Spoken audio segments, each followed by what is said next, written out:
Biz жеке ишкерлердин өлкөнүн өнүгүүсүнө кошкон салымдарын жогору баалайбыз. Мындай демилгелер мамлекет менен бизнестин ортосундагы жетишилген өнөктөштүктүн айкын мисалы болуп саналат. Мындан ары дагы республика боюнча дал ушундай борборлордун ачылышына, завод фабрикалардын курулуштарына мамлекет тараптан шарттарды түзүп беребиз. Эсиңиздерде болсо керек, мындан 2 жыл мурда кирешелерди легалдаштыруу мыйзамын кабыл алып бергенбиз.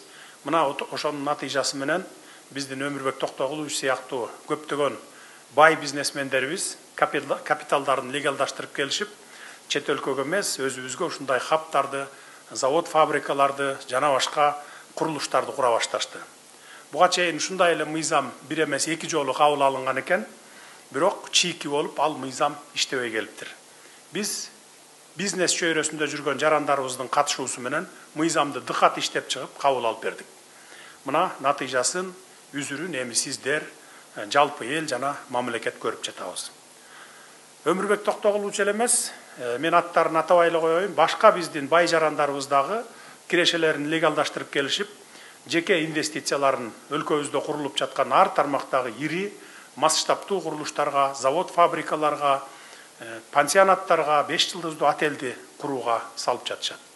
Мындай иштердин башталышына өлкөбүздө уюшкан кылмыштуу топтордун дагы жок болушу түрткү болду десек болот.